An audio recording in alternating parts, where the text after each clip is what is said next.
कभी न छूटे पिंड दुखों से जिसे ब्रह्म का ज्ञान नहीं। भगवान अर्जुन के साथ हैं, लेकिन अर्जुन को जब तक तात्विक दृष्टि नहीं हुई तो अर्जुन भी बेचारा भयभीत हो रहा है, असमंजस में पड़ा है। भगवान का होना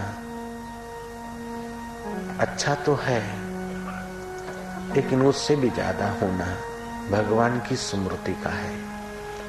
भगवान के होने से दुख नहीं मिटते, ध्यान देना। भगवान के मौजूद होने से दुख नहीं मिटते। भगवान तो अभी भी मौजूद है। दुखिया से दुखिया व्यक्ति के अंतःकरण में भगवान मौजूद है।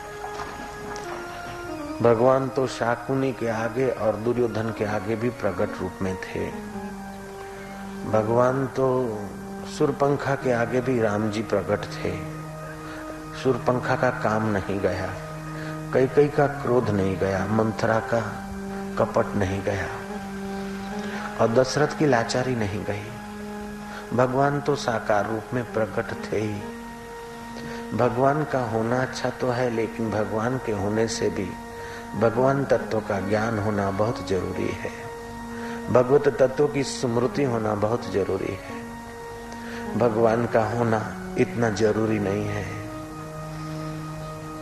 भगवान का साकार रूप में होना इतना जरूरी नहीं है, ध्यान से सुने।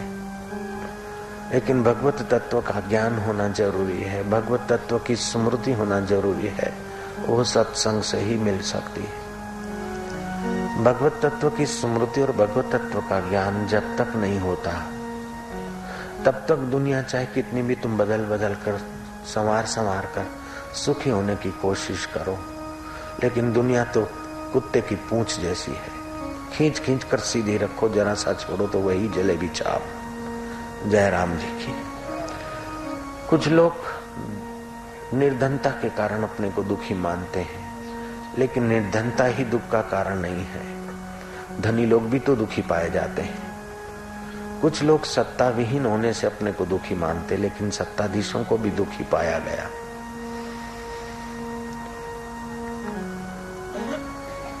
अमेरिका का साम्राज्य जिनके हाथ था, ऐसे प्रेसिडेंट इब्राहिम लिंकन, पुरुषार्थी व्यक्ति, समाजवादी व्यक्ति, ऐसा व्यक्ति भी मरने के बाद व्हाइट हाउस में प्रेत होकर भटकता है। कई अखबारों में हमने देखा, सुना है, आपने भी सुना हो। कहां तो अमेरिका की पोस्ट प्राइस प्रेसिडेंट की, और कहां उसे व्हाइट हाउस में सुख नहीं, सुख लेने के लिए पिक्चर देखने गया और वहीं उसको गोली लगी, अकाल मृत्यु हुई और प्रेत होकर भटकता है। अपने घर में सुख नहीं होता तब आदमी बाजार में जाता है, अपने आप में सुख नहीं होता तब और वस्तुओं की गुलामी करता है। वेदांत कहता है अपने आप में इतना सुख है कि तुम्हारी एक मीठी निगाह मात्र से फिजा में रौनक छा जाए, ऐसे तुम सुख स्वरूप हो। कृष्ण जब बंसी बजाते और सुख स्वरूप की एक झलक फेंकते हैं, ग्वाल गोपियां तो सुखद अनुभव में तल्लीन हो जाते हैं, लेकिन पैपान करने वाले बछड़े भी सुख स्वरूप में गोता मारने लगते हैं और दूध पीना भूल जाते हैं। यह सुख है आत्मा का। बजाओ तो होलसेल में बजाओ ताली, नहीं तो चुप। जयराम जी बोलना पड़ेगा। नारायण नारायण बोलो ना, कंजूसी न करो। नारायण नारायण नारायण। सृष्टि बदलकर सुखी होने के चक्कर में जो पड़े वो चक्कर खाते ही रहे। ध्यान से सुनना, ये तात्विक बात चल रही। सुबह सुबह आध्यात्मिकता में रुचि रखने वाले छने छने लोग आते हैं, ऐसा मेरा मानना है। कथाएं वार्ताएं तो शाम के सत्संग में हो जाएगी। अभी मैं तात्विक दर्शन शास्त्र की बात कहता हूं, जिसको सुनने मात्र से बड़ा भारी लाभ माना गया है। योग वशिष्ठ महारामायण, भगवान राम के गुरु वशिष्ठ महाराज बोल रहे हैं। भगवान शिव और वशिष्ठ का संवाद हुआ था। सतयुग के 200 वर्ष बीते थे, तब की बात है। वशिष्ठ जी तपस्या कर रहे थे और एकाएक आकाश मार्ग से भगवान शंभ, सदाशिव, पार्वती सहित ज्योतिमय रूप में आ रहे थे। वशिष्ठ ने मनी मनु का अभिवादन किया, अर्घ्यपाद से पूजन किया। इतने में तो शंभ सदाशिव और पार्वती जी साकार रूप में प्रकट हुए। वशिष्ठ ने अर्घ्यपाद से पूजन किया। अरुंधति को सत्संग मिले, इसलिए शिव जी को कहा कि मां पार्वती को आज्ञा दीजिए अरुंधति के पास विचार विमर्श सत्संग करे और मैं आपके चरणों में बैठकर कुछ प्रश्न करना चाहता हूं। शिव जी ने वशिष्ठ से कुशल पूछा है, मुनीश्वर तुम्हारी तपस्या ठीक तो चल रही? चित्त में राग द्वेष के समय अशांति तो नहीं होती? पहले के जमाने में लोग एक दूसरे से मिलते थे तो पूछते थे कैसे चल रही तपस्या, चित्त की समता कैसी है? चित्त की समता है बड़ी भारी तपस्या है। 1000 वर्ष के उपवास, हजारों मील की पैदल यात्रा से भी 2 घड़ी चित्त की समता बड़ा महत्व रखती है, बड़ा महत्व रखती है। मुसलमान धर्म के एक सूफी फकीर ने कहा, सूफीवाद अपने वेदांत से लिया गया है। शाह हाफिज उसका नाम। हे इंसान तू 100 मंदिर तोड़ दे, हे इंसान तू 100 मस्जिद तोड़ दे, लेकिन एक जिंदा दिल मत सताना, क्योंकि जिंदा दिल में खुदा खुद रहता है। आप अपने दिल की रक्षा कीजिए, छोटी छोटी बातों में अपने दिल को सताइए मत, अपने दिल को उलझाइए मत, अपने दिल को आकर्षित विकर्षित करके खपाइए मत।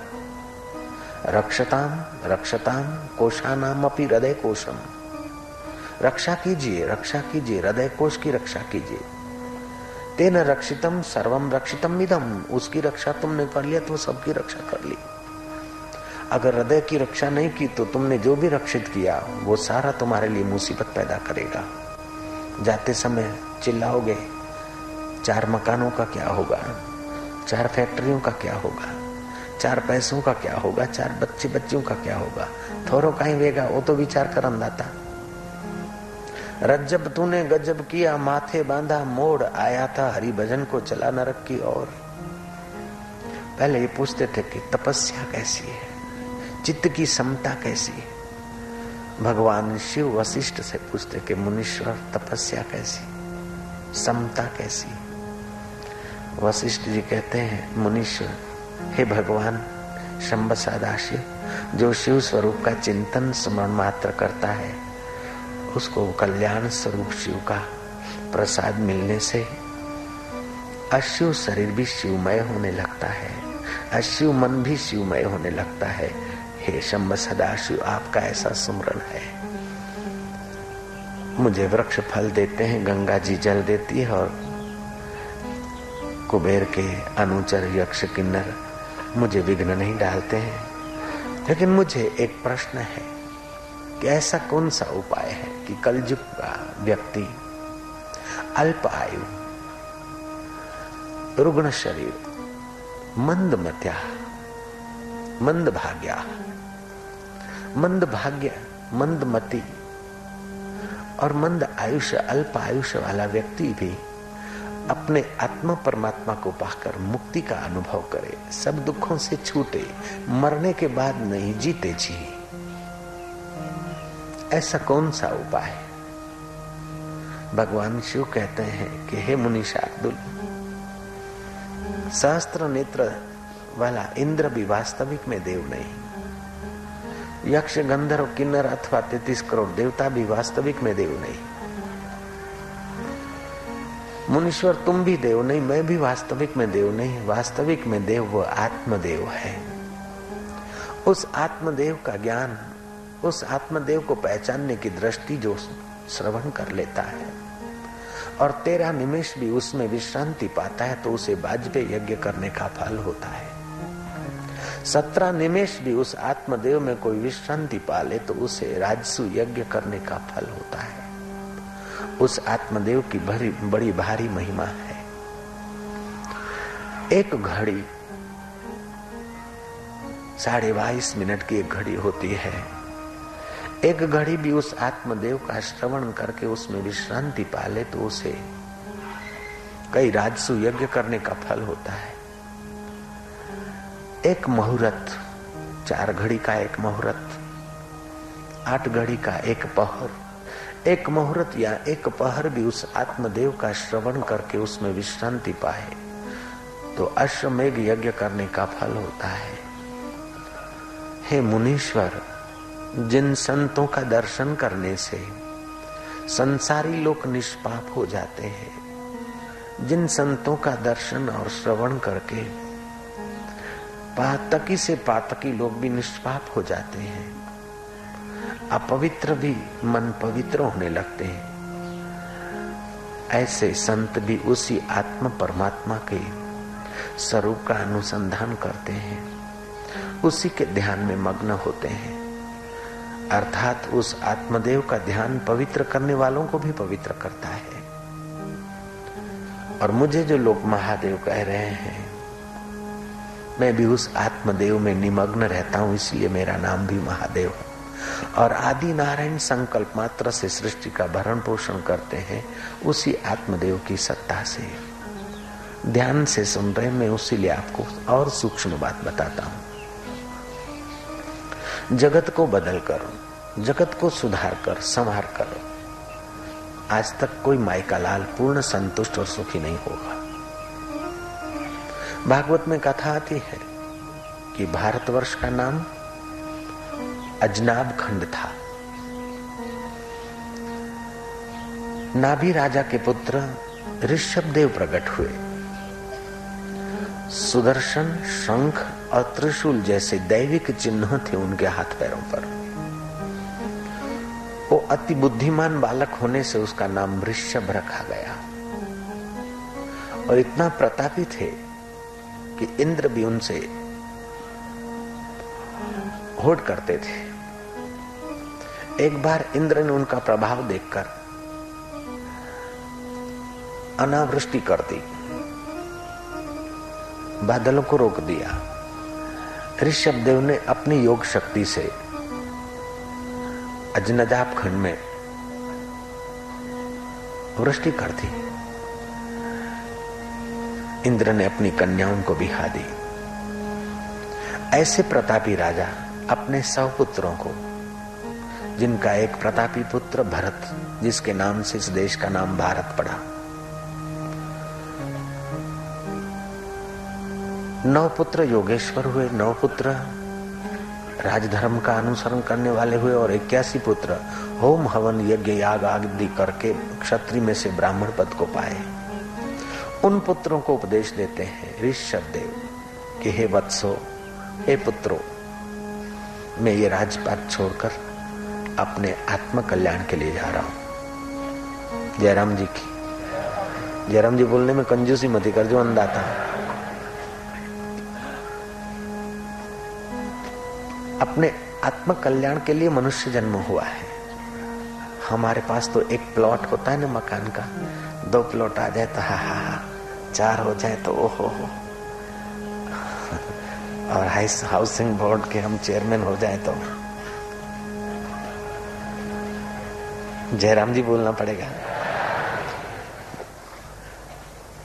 पूरे पृथ्वी के मानचित्र में तुम्हारा भारत जरा सा है, और भारत में जयपुर का टिपका शायद होगा भी, नहीं भी होगा।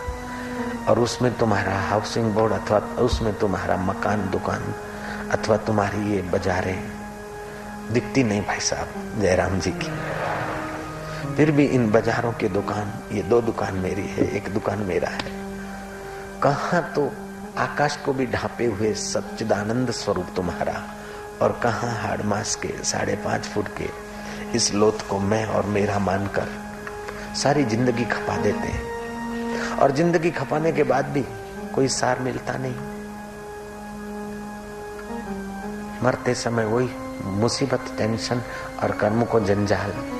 कितना भी बदला, दुनिया में देखो तो कोई धन से दुखी है तो कोई धन के लिए दुखी है, कोई नौकरी के लिए दुखी है तो कोई नौकरी से दुखी है, कोई बदली के लिए दुखी है तो कोई बदली से दुखी है। पूछ के देखो साहबों को। क्यों साहब? जयराम जी बोलना पड़ेगा अब।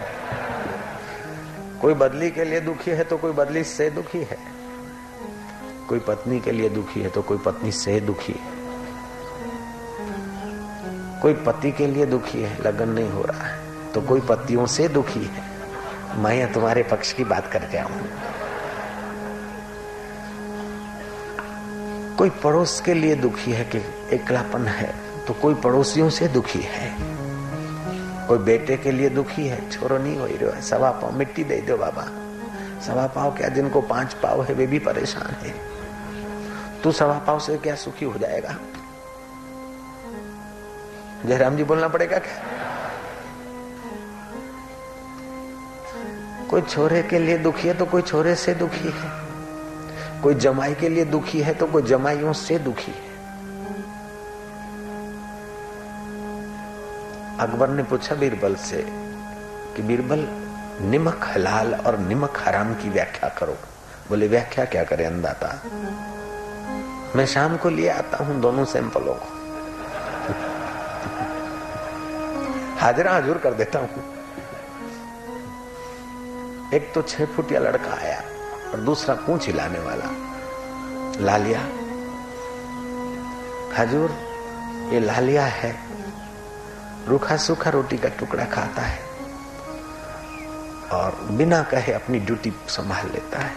अनजान कोई आदमी आ गया तो भौंकता रहेगा, तब तक भौंकता रहेगा जब तक मालिक उस अनजान व्यक्ति से खाट पर बैठकर बात नहीं करता। दोनों का आवाज सुनेगा, कॉम्प्रोमाइज की बात होगी, तब वो चुप होगा, नहीं तो मालिक गालियां भी देगा, जूता भी फेंकेगा, तभी भी वो भौंकना बंद नहीं करेगा। इतना ये निमक हलाल है। और हजूर ये जो खड़ा है ना, वो मेरा जमाई है, जम आई। पहली बार जब जमाई ससुराल में आता है ना, तो सासू ससुरा को डर लगता है कि न जाने कौन सी चीज मांग ले, फ्रिज मांग लेगा कि स्कूटर मांग लेगा, मारुति मांगेगा कि और कुछ गड़बड़ करेगा। डरते रहते हैं सासू ससुरा कि न जाने किस बात पर रूठ जाए। हजूर इसलिए इनका नाम है जमाई, जम आई। जम आई माना मौत आई।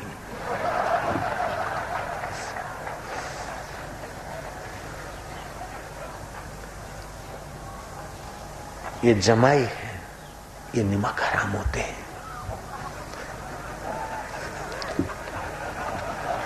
जयराम जी बोला पटना, ये निमक हराम होते हैं। 16 साल 18 साल की लड़की पाली पोसी, पढ़ाई लिखाई, लड़की दी, कुछ दहेज दिया, फिर भी 20 बार 20 प्रसंग पे देते रहो, लेकिन एक बार अगर देने लेने में कुछ कमी हो गई तो सारे पर पानी फिर जाएगा। हजूर माइयों को अनुभव होगा, भाइयों को भी होगा, जो ससुरा बने हैं उनको अनुभव होगा। देने वाले का जी नहीं चलता और लेने वाले की कंगालियत नहीं मिटती, ऐसा कलजुग है। और देने वाला देता है तो अपने रिश्ते नातों में ही देगा। इससे औदार्य सुख नहीं होता है, मजबूरी से देना पड़ता है। इनकम टैक्स जैसे भरते हैं, सेल टैक्स, इनकम टैक्स अथवा दंड भरना पड़ता है, ऐसे ही वो जमाइयों को देते बेचारे। जयराम जी बोलना पड़ता है ना, मुझे भी तुम्हें। हजूर ये तो है जमाई, निमक हराम, और ये है निमक हलाल। अकबर उठ गया, बोले जमाई की जात ऐसी होती? बोले हाँ, सारे जमाइयों को कैद कर दो। बोले हजूर इम्पॉसिबल, उपद्रव हो जाएगा। बोले फांसी चढ़ा दो। बीरबल बुद्धिमान था, राज में कोष तो खूब है, धन है, पब्लिक का है। अब पब्लिक के धन पे ऑफिसर अथवा मंत्री लोग हम मौज करें, इसकी अपेक्षा क्यों न पब्लिक के काम आए। बुद्धिमान था बीरबल। 12 वर्ष की उम्र में तो उसको गुरु का मंत्र मिला था, तो बुद्धिमान नहीं होगा तो क्या होगा। सरस्वती मंत्र से बुद्धि खिलती है बहुत, और मैंने उस सरस्वती मंत्र का उपयोग किया। कई विद्यार्थियों के जीवन में एकदम रौनक देखी मैंने। फांसी तो चढ़ा दे, लेकिन इतने सारे फांसी बनाने के लिए कोषाध्यक्ष को ऑर्डर कर दीजिए कि जो भी जरूरत पड़े ओके कर दे। हाँ बोले जाओ। फांसे बनवाने का ऑर्डर दे दिया। कई काथी के फांसे, किसी को रोजी मिलेगी, चलो काथी की रस्सियां बने, कई सूत की बने, कई रेशम की बने, कई तारें बनी लोहे की, कई चांदी की, कई तांबा की, कई तांबे पीतल की, कई एल्यूमिनियम की, एक आध सोने की तार भी बनाई। ऐसे करके बड़े मैदान में फांसे फांसे फांसे लगवाए। 2-4 महीना लोगों को रोजी मिल गई। जहां पना को कहा कि व्यवस्था सारी तैयार है फांसी लगाने की सबको, आप उद्घाटन के लिए आइए।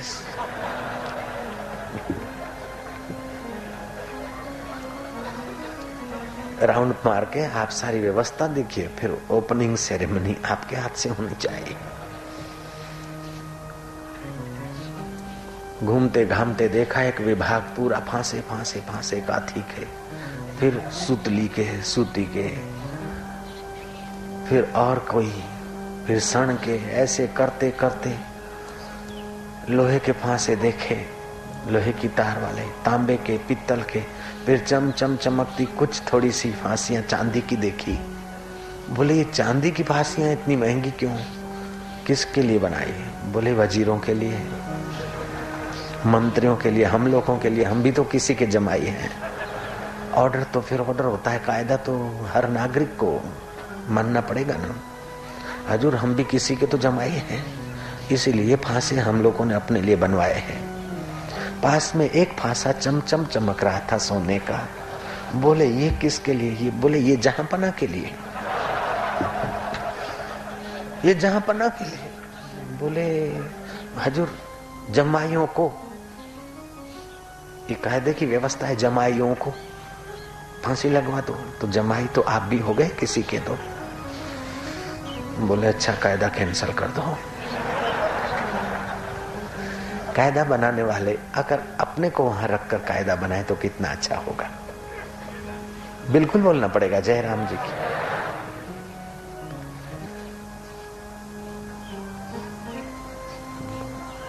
अर्थात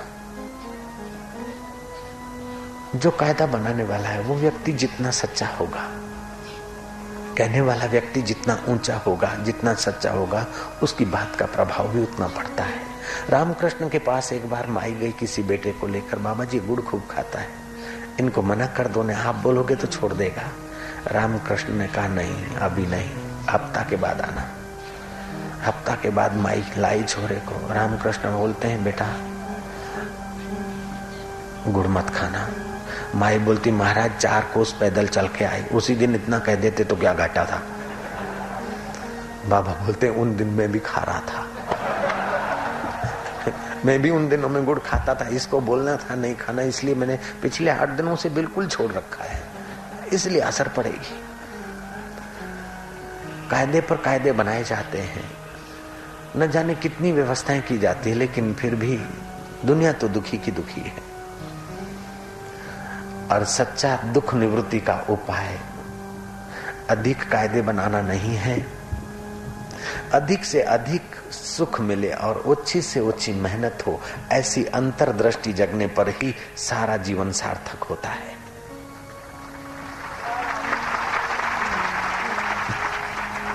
हमारे पास तो अर्थ तंत्र थोड़ा कमजोर अभी दिखता है, यहाँ और भी कई अव्यवस्था है। अमेरिका में तो बहुत सारी सुविधाएं हैं, फिर भी वहां के लोग हर 18 मिनट में आत्महत्या करते।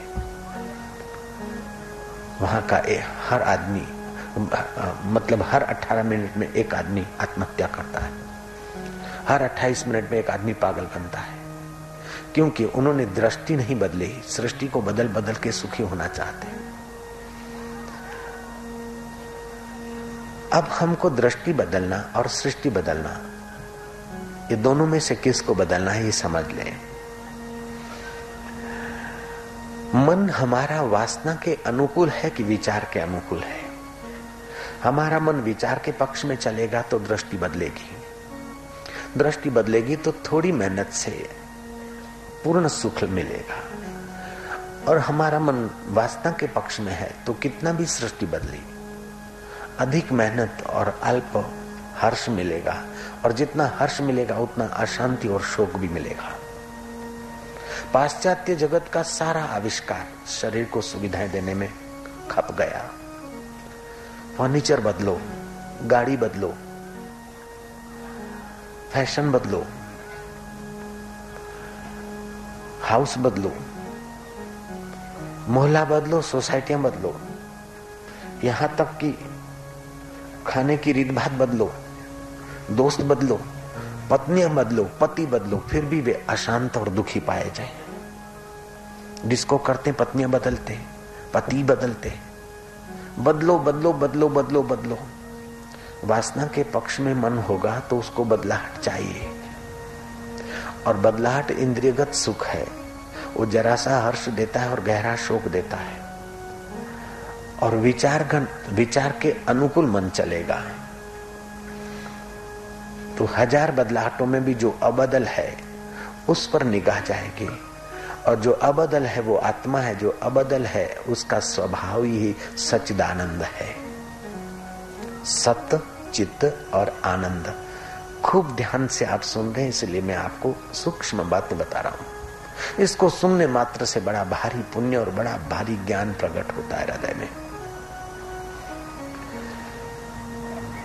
भगवान का नाम है सच्चिदानंद। सच्चिदानंद नहीं बदलता है, प्रकृति बदलती है, विकारी सुख बदलता है, लेकिन उसको देखने वाला नहीं बदलता। बचपन बदला, बचपन के कपड़े बदले, बचपन की मति गति बदली, लेकिन बचपन में मेरा मन ऐसा था वो नहीं बदला। बचपन में मेरी बुद्धि ऐसी थी वो नहीं बदला। तभी तो आप बुद्धि के बदलाहट को जान रहे हैं। बचपन में मेरे मित्र ऐसे थे, वो फिर गए आए बदल गए, और मेरा शरीर भी बदल गया, मेरे विचार भी बदल गया, मेरा खान पान भी बदल गया, सब बदल गया, फिर भी कोई नहीं बदला। जो नहीं बदला वो सच्चिदानंद है।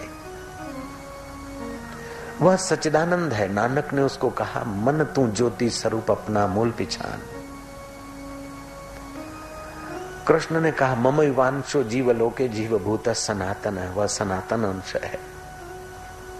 नाथ संप्रदाय ने कहा, निरंजन है वो परमात्मा। अंजन माना इंद्रियां, जो इंद्रियों की पकड़ में नहीं आता, अपितु सारी इंद्रियां जिससे काम करती, वह निरंजन परमात्मा। उस निरंजन के सुख को जिसने 3 मिनट के लिए भी पा लिया, उसका पुनर्जन्म नहीं होता। उस निरंजन की दृष्टि जिसने श्रवण मात्र कर ली, उसने सारे तीर्थों में स्नान कर लिया। स्नातम तेन सर्व तीर्थम, दातम तेन सर्वदानम, कृतम तेन सर्व यज्ञम, ये न क्षणम मन ब्रह्म विचारे स्थिरम कृत्वा। जिसने एक क्षण के लिए भी उस ब्रह्म परमात्मा में, सच्चिदानंद में मन स्थिर किया, उसने सारे तीर्थ नहा लिए, सारे यज्ञ कर लिए, सारे पितरों को तर्पण कर दिया। ये वह चीज है। अगर है शौक मिलने का तो कर खिजमत फकीरों की, ये जौहर नहीं मिलता अमीरों के खजाने में। सम्राट के साथ राज्य करना बुरा है, न जाने कब रुला दे। पूछो वीपी सिंह के साथियों का हाल क्या है। सम्राट के साथ राज्य करना बुरा है, न जाने कब रुला दे। फकीरों के साथ भीख मांगकर रहना भी अच्छा है, न जाने कब मिला दे। ये वो फकीर होते हैं जिन्हें संशय की फाकी कर दी। संशय सबको खाता है, संशय सबका पीर। संशय की जो फाकी करे उसका नाम फकीर। भीख मंगे का नाम फकीर नहीं, लाचार और मोहताज का नाम फकीर नहीं। ईश्वर की छाती पे खेलने की दृष्टि जिसकी है उसका नाम फकीर है। वेश बदल दिया, गृहस्थी में से फकीर का वेश ले लिया, ठीक है, शाबाश है, धन्यवाद, लेकिन फकीरी कुछ और चीज है। जब तक तात्विक दृष्टि नहीं आती तब तक फकीरी संपन्न नहीं होती। और फकीर भगवान को भी चैलेंज कर लेते, मोहब्बत इतनी उनकी जोर पकड़ लेती। जब मोहब्बत जोर पकड़ती तो शरारत का रूप लेती। आप नए नए एक दोस्त होते ना, भाई साहब कहाँ रहते, साहब ये है, अच्छा साहब नहीं, अच्छा तो आप फिर कब पधारोगे, कब मिलोगे, ऐसा बात होती है। और जब दोस्ती मजबूत हो जाती है, अरे यार चलने हैं, बोले टाइम है, अरे अभी मारूंगा, तब टाइम नहीं, ये नहीं, गाली भी सुना देते। सहेलियां भी एक दूसरे चलने बोलती हूँ, शर्म नहीं आती, मेरे घर में मेहमान है, तू यहाँ बैठी बैठी क्या करती। पहले पहले तो ऐसा नहीं बोल सकती, लेकिन जब फ्रेंडशिप बढ़ जाती है ना तो शरारत की भी भाषा आ जाती है। मोहब्बत जोर पकड़ती तो शरारत का रूप लेती है। कबीर की मोहब्बत ऐसी जोर हो गई कबीर की ऐसी ज्ञान दृष्टि पक्की हो गई। कबीर कहते हैं भलो होया हरि बिसर्यो, भला होया हरि बिसर्यो, सिर से टली बला, मुख से जपू न कर से जपू, उर से जपू न राम, राम सदा हमको जपे हम पावे विश्राम। राम मरे तो हम मरे, हमारी मरे बला, सत्पुरुषों का बाल का मरे न मारा जाए। कैसी दिव्य दृष्टि। ऐसा एक मुसलमान फकीर था, अहमद उसका नाम। कृष्ण को बड़ा प्यार करता था और केवल कृष्ण की मूर्ति को नहीं, केवल कृष्ण की आकृति को नहीं, कृष्ण के स्वरूप का भी ज्ञान उसको मिल गया था संत की कृपा से। वो कृष्ण को अपने आत्म रूप में बहुत स्नेह करता था। अहमद जैसे रस रस खान कृष्ण के पद गाया करते थे। रैयाना तैयब जैसी कृष्ण करके बाद में पानी पीती, कृष्ण की पूजा के बाद चरणामृत लेखने के बाद ही संसार व्यवहार करती। रैयाना तैयब अब्बास तैयब की बेटी, महात्मा गांधी के स्वतंत्र सेना संग्रामियों में से एक थे अब्बास तैयब, उसकी बेटी रैयाना तैयब। जैसे श्री कृष्ण की भक्ति में मतवाली हुई, बहुत कुछ उसने पाया, ऐसे ही अहमद ने इस दर्शन शास्त्र को, गीता और भागवत के अमृत को अच्छे ढंग से पिया था उसने। कथाएं लंबी लंबी आप सुन लो, लेकिन कथा में जो छुपा हुआ दर्शन शास्त्र है, कथा में जो छुपा हुआ सार क्रीम है, वो अगर पकड़ में नहीं आया तो अखा भगत की उक्ति सिद्ध हो जाती है। कथा सांभળી सांभળી फूट्या कान, तो नहीं आव्यू ब्रह्म ज्ञान। 25-50 साल से कथा सुनते, लेकिन अभी भी वो ब्रह्म रस नहीं मिला, तो कथा का ऊपरी भाग सुना है, कथा का क्रीम हाथ नहीं लगा। जयराम जी की। वो अहमद, जाड़ों के दिन थे, ठंडी हवाएं चल रही थी, माले में बर्फ गिरी होगी, तापड़ा ताप रहे थे, अग्नि जला के हाथ सेक रहे थे। तो तापड़ा तापने के लिए कोई टोपला था छोटा मोटा, उसमें कंडे पड़े थे, लकड़ियों के टुकड़े पड़े थे। हवा जोर से चली तो क्या करा, वो टोकरा उल्टा करके कंडे तो नीचे रख दिए, वो टोकरा से सिर ढक दिया। फकीर है, हेड लगा दी। श्री कृष्ण को दिल लगी करने की हुई। जो भीतर से आनंद से भरा है वो बाहर चुप कैसे रह सकता है। रूपम मधुरम, दृश्यम मधुरम, नृत्यम मधुरम, वांसी मधुरम, अखिलम मधुरम, निखिलम मधुरम, सर्वम मधुरम, मधुराधिपते मधुरम मधुरम। श्री कृष्ण तो माधुर्य के लटका करता ब्रह्म है। उसे ऐसे जीवन मुक्त फकीर से विनोद करने की सूझी। ब्राह्मण वेश धारण करके, लड़के का रूप स्वांग करके श्री कृष्ण आए उस जंगल की झोपड़ी पे, जहां अहमद हाथ सेक रहा था। सुबह का समय था, पक्षियों का किलोल, सूरज की सोनेली रोशनी धरती पर अपना माधुर्य छिटक रही थी। उस गुलाबी हवाओं को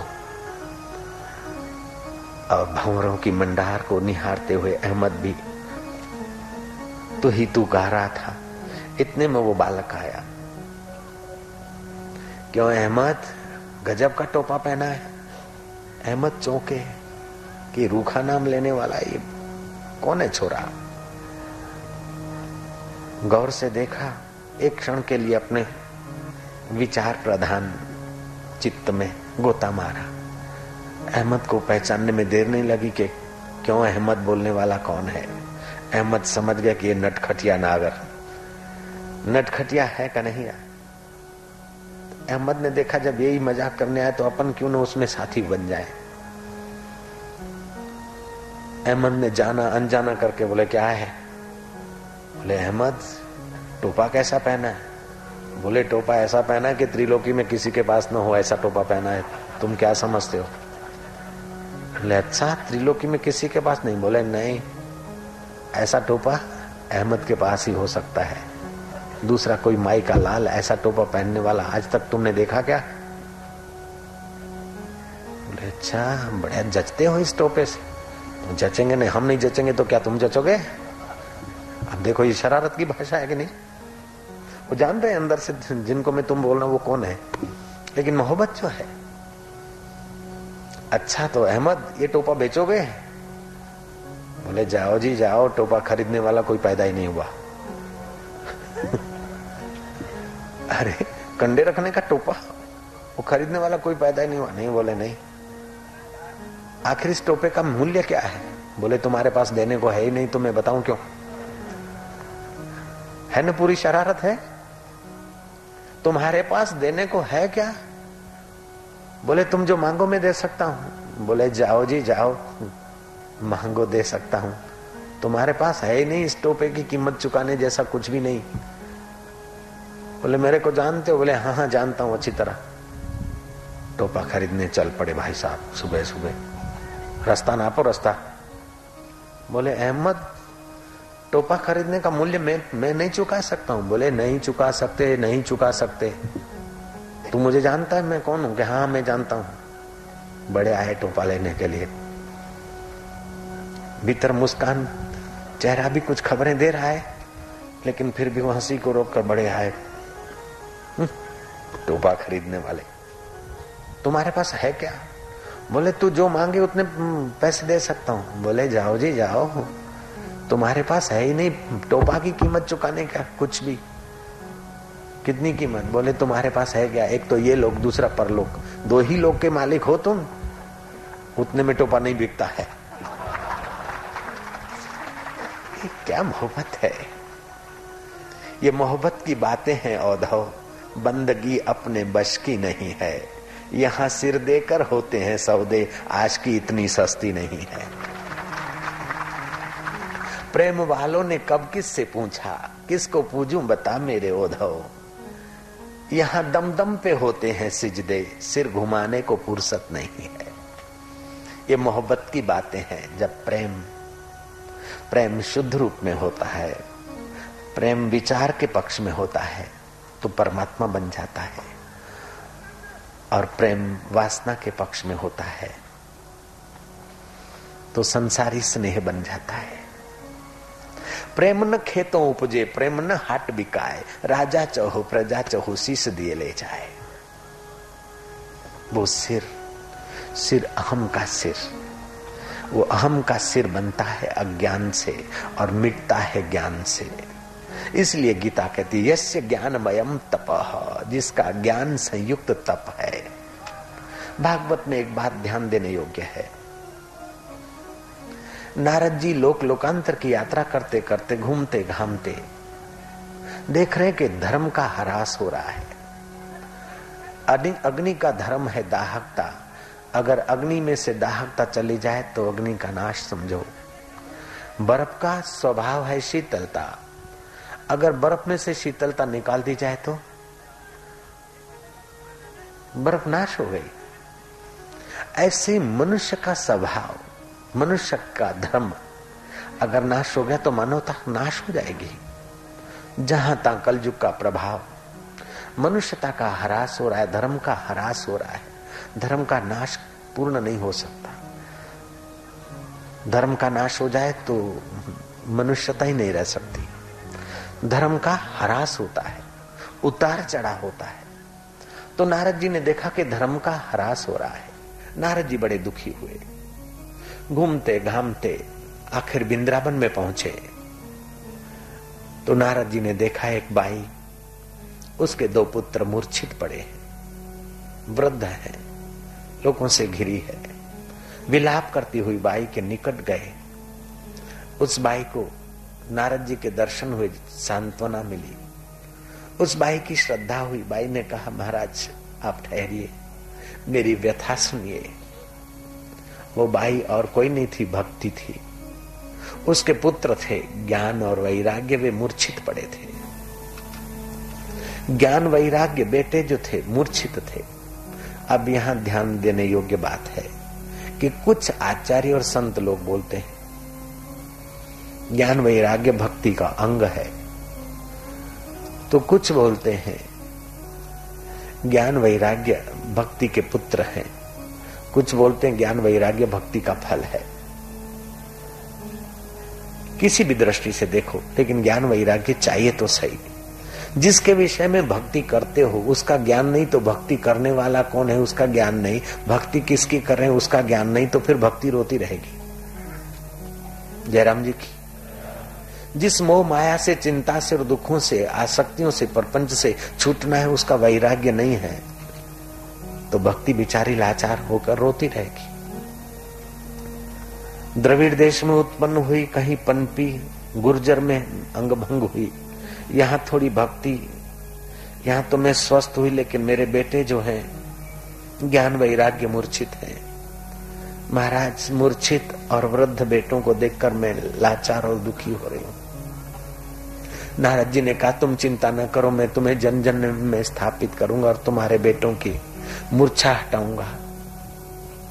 नारद जी वचन देकर विचरण करने लगे, ज्ञान और वैराग्य को पुष्ट करने का उपाय पूछने लगे। कई जगह नारद जी घूमे। नारद जी का ये प्रश्न सुनकर तो कई मौन हो जाते, कई आश्रम छोड़ के किनारे हो जाते, नीचा देखना पड़ेगा, तो कई कुछ का कुछ बहानाबाजी बना लेते हैं। आखिर सनकादि ऋषियों के पास पहुंचे नारद जी और उन्होंने कहा कि भगवतीय कथा, भगवान की कथा से ज्ञान और वैराग्य पुष्ट होगा, भक्ति का दुख दूर होगा। और भागवत की कथा हुई।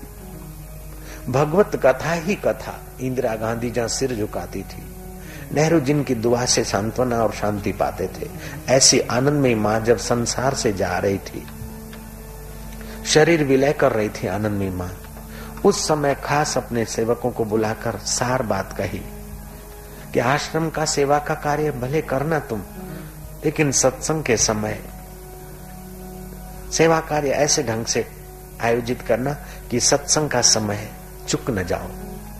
हरि कथा ही कथा, बाकी सब जग की व्यथा।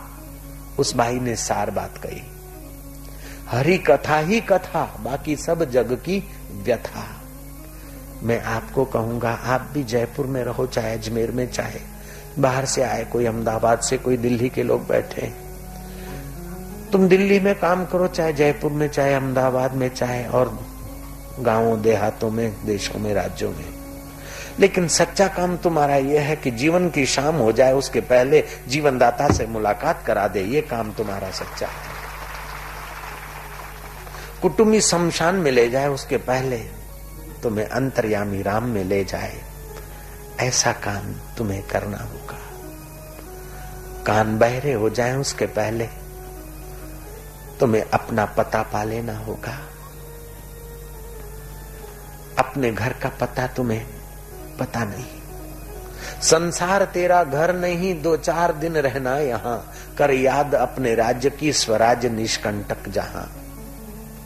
मानव तुझे नहीं याद है, तू ब्रह्म का ही अंश है, कुल गोत्र तेरा ब्रह्म है, सद ब्रह्म का तू वंश है। तू मारवाड़ी नहीं, तू सिंधी नहीं, तू अग्रवाल नहीं, तू पंजाबी नहीं, तू कांग्रेसी नहीं, तू बीजेपी नहीं। ये तो सुन सुनाकर तुमने अपने मन में, अपने अहम में ये कचरा भर दिया है भाई साहब। जयराम जी की ये खंड खंड खंड खंड खंड खंड खंड खंड में अपने को छिन्न छिन्न के टुकड़े टुकड़े मत करिए। आज का श्लोक कहता है, विद्या विनय संपन्ने ब्राह्मणे गवि हस्ते सुनी चैव स्वपाके च पंडिता समदर्शिना। ज्ञानी जन विद्या और विनय युक्त ब्राह्मण में तथा गौ हाथी कुत्ते में, चांडाल में समभाव से ही देखने वाले होते हैं।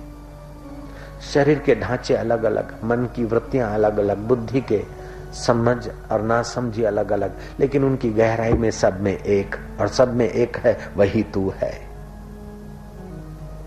उस एक पर नजर नहीं है, इसलिए अनेक में हम लोग बिखर जाते हैं। उस एक पर दृष्टि रखे।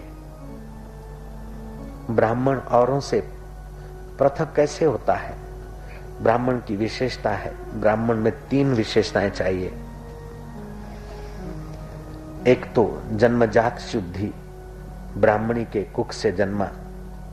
दूसरी, ये आदि भौतिक शुद्धि है। पहली, माता पिता ब्राह्मण है, ये आदि भौतिक शुद्धि। आदि देविक शुद्धि, गायत्री आदि उपासना करके आदि देविक शुद्धि किया। और आध्यात्मिक शुद्धि, शम दम नियम पवित्रता से जिया, तो वह ब्राह्मण आदर योग्य हो जाता है। लेकिन तत्ववेता तो कुत्ते में, चांडाल में, हाथी पर बैठा जाता है, कुत्ते को डंडे से भगाया जाता है। ब्राह्मण अगर अपने गुण संपन्न है तो उसका पूजन किया जाता है। तो किसी को डंडा दिखाकर भगाना होता है, किसी का पूजन होता है, तो किसी पर सवारी हो जाती है, और किसी को गाय माता करके उसे दूध आदि लेकर उसका भरण पोषण होता है। व्यवहार सबसे अलग अलग होता है, लेकिन गहराई में सबकी एकता का जिसको ज्ञान हो गया, ऐसी जिसकी दिव्य दृष्टि हो गई, उसको आनंद ही आनंद है, आराम ही आराम है, मौज ही मौज है। मैं तुमसे एक सवाल पूछूंगा, तुम्हें अपना कोई प्रिय व्यक्ति मिल जाए, प्रिय वस्तु मिल जाए, तो तुम्हें आनंद आएगा कि नहीं आएगा, मजा आएगा कि नहीं आएगा? अगर राजस्थानी तो ऐसा बोलते हैं, और महाराष्ट्र में तो ऐसा संगा बराए है, ये तो मजा, ये तो बाबा मजा, ये तो। तुम्हें अपना प्रिय व्यक्ति मिले, प्रिय पदार्थ मिले, तो तुम्हें आनंद आएगा। जिसको दिव्य दृष्टि हो गई आत्मज्ञान सुनकर, उसको जहां तहां अपने ब्राह्मण में, गाय में, चांडाल में, हाथी में अपने प्रिय के दीदार होते रहेंगे, तो उसकी मजा कैसी रहेगी? सोचो जरा, कितना सुखी रहेगा। उसको तो मौत में भी अपना प्रिय लगेगा, जीवन में भी अपना प्रिय, सुख में भी अपना प्रिय, दुख में भी अपना प्रिय, मित्र में भी अपना प्रिय, शत्रु में भी प्रिय। तो शत्रु और मित्रता का प्रभाव चित्त पर नहीं पड़ेगा। प्रियता प्रियता प्रियता। जैसे रोग के वाइब्रेशन होते हैं, ऐसे विचारों के भी वाइब्रेशन होते हैं। हम जो श्वास छोड़ते हैं, लेते हैं, हम जो श्वास लेते हैं, तो बाहर के विचार और वेव्स अंदर ले जाते हैं। हम जब श्वास छोड़ते तो अपने विचार और वेव्स बाहर छोड़ते हैं। हमारी जैसी समझ, शांति, आनंद या जो भी है, बाहर के विचार हमारे स्वभाव के अनुकूल आते हैं तो हम उसमें जल्दी हो जाते हैं। हमारे स्वभाव के विपरीत होते हैं तो हम धीरे धीरे उन बाहर के विचारों के अनुकूल हो जाते हैं। आजकल बाहर के विचार तनाव के, खेचा खेची के, स्वार्थ के, अशांति के हैं। अगर हम भी ऐसे हैं तो इस्लाम खतरे में, उठाओ डंडा, काटा काट, मारा मार, जल्दी हो जाएगी। अगर हम स्ट्रांग है, मजबूत है, तो बाहर के दल बद्धी के विचार हमारे अंदर आएंगे, लेकिन हमें हिलाएंगे नहीं। थोड़ा बहुत हम में विक्षेप कर लेंगे, लेकिन हमें घसीट नहीं सकते। आप जितने स्ट्रांग होंगे उतने ही बाहर के विचार आपको डिस्टर्ब नहीं करेंगे। जयराम जी की ऋषभ देव इतने स्ट्रांग हैं, इतने मजबूत हैं कि वे बाल बिखेरते हुए, फटे चित्रे पहनकर परमहंसों की गति, पंचम आश्रम की गति में प्रवेश कर रहे हैं। कौंच देश, कनक देश के तरफ जाए, अपना राज्यपाट छोड़कर पागलों का वेश बनाकर विचरण कर रहे हैं। लोग उन्हें पागल कह रहे हैं। जैसे उन्मत्त हाथी के पीछे मक्खियां भिनभिनाती है, ऐसे मूर्ख लोग उनको पागल समझकर उनके पीछे लगे। फिर भी ऋषभ देव के चित्त में शोभ नहीं होता। भागवत में तो यहां तक लिखा है कि कहीं वे पड़े रहते उन्मत्त अवस्था में, तो दुष्ट लोग आकर उनके आगे अधोवायु छोड़ते। जैसे चने की दाल खा के कोई फटाकड़े फोड़े, ऐसे आके उनके आगे फटाकड़े फोड़ते, बमबाजी करते। फिर भी ऋषभ देव के चित्त में शोभ नहीं होता था। कहा तो अजनाब खंड का चक्रवर्ती सम्राट इंद्र भी जिसके आगे नतमस्तक होने को कबूल कर लेते हैं, और कहा आत्म संतोष के लिए, अपनी निष्ठा दृढ़ करने के लिए विचरण करते हैं। तो आप अपनी दृष्टि को मजबूत बनाइए, और वो मजबूती सत्संग सुनने के बाद मनन करें।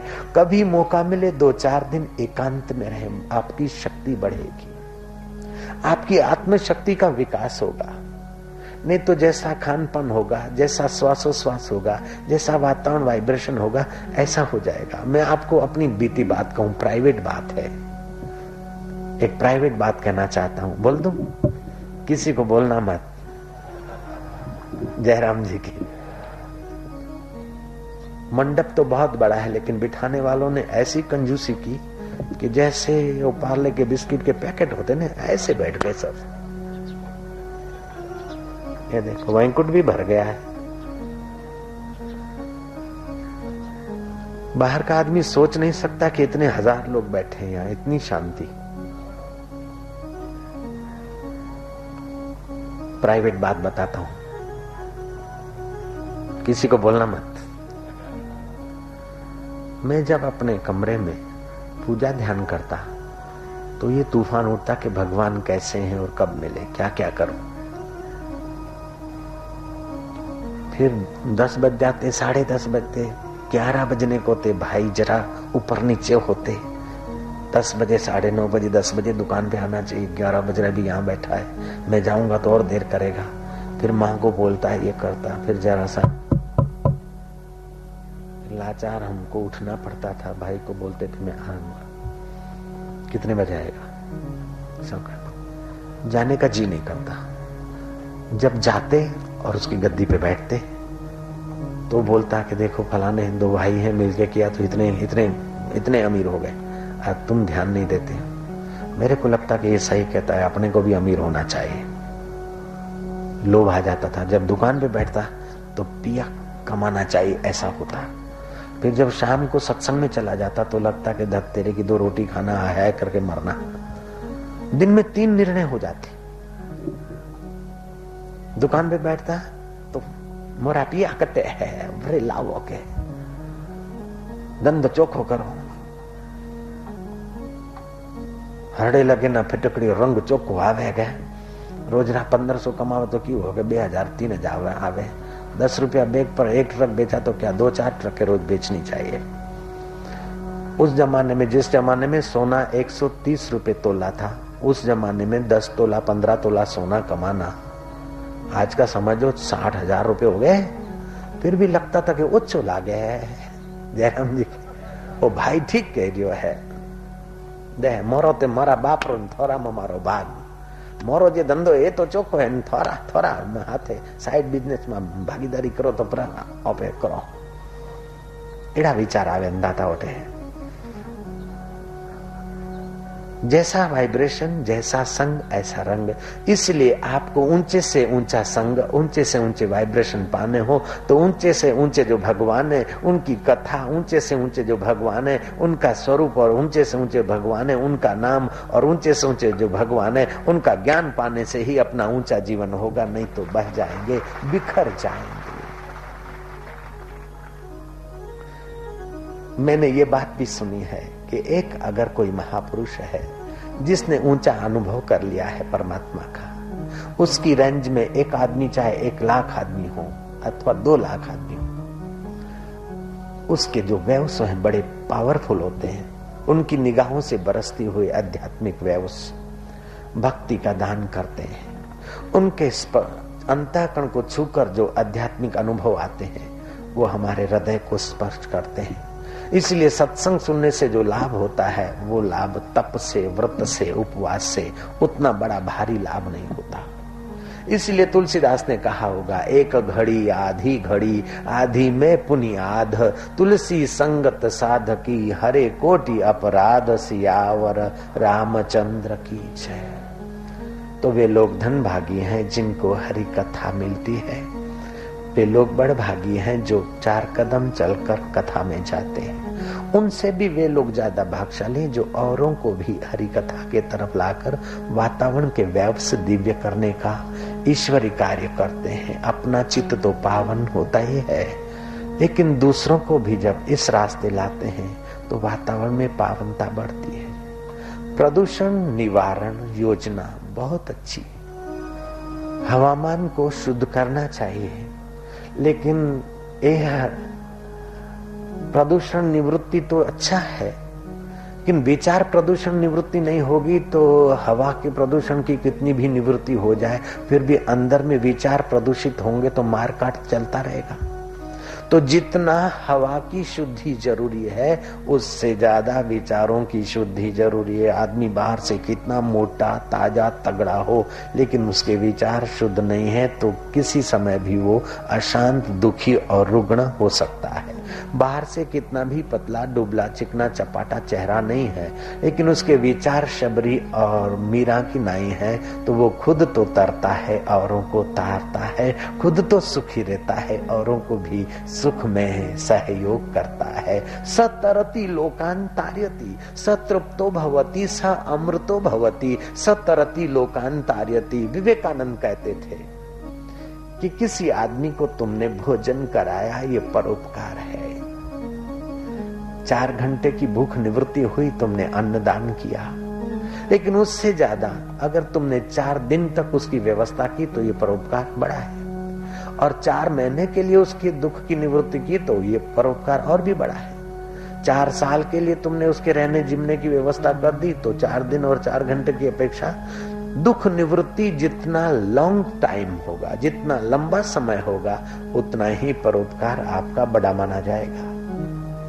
पृथ्वी के सब लोगों को तुम सदाव्रत में बदल दो, घर घर कारे और फैमिली डॉक्टर की व्यवस्था कर दो, फिर भी मनुष्य जाति का दुख सब दूर नहीं होगा जब तक उसके हृदय में अविद्या पड़ी है, अज्ञान पड़ा है, सच्चिदानंद का ज्ञान नहीं है। तो ये अविद्या मिटेगी सच्चिदानंद के ज्ञान से, और ये सच्चिदानंद का ज्ञान दिलाने वाले लोग, देने वाले लोग, दिलाने में साझीदार होने वाले लोग, ये बड़े में बड़ा परोपकारी काम करते हैं।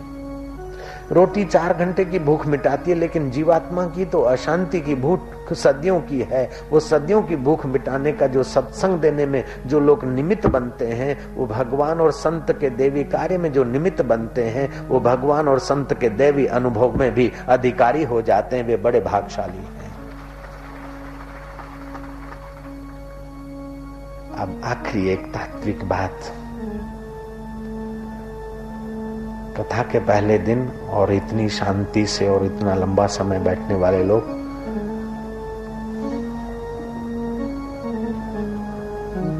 भाग्यशाली होते हैं। जयराम जी की भगवान का नाम है सच्चिदानंद। सत्य माना जो सदा रहे, चित्त माना जो चैतन्य है, आनंद। तो भगवान के सच्चिदानंद सत भाव से धर्म की अभिवृद्धि होती है, भगवान के चिद भाव से ज्ञान की अभिवृद्धि होती है, और भगवान के आनंद भाव से भक्ति की अभिवृद्धि होती है। अर्थात भक्ति, ज्ञान और सत्कर्म, सत्य, चित्त और आनंद। जो सत्कर्म नहीं करता वो कुकर्म जरूर करता होगा।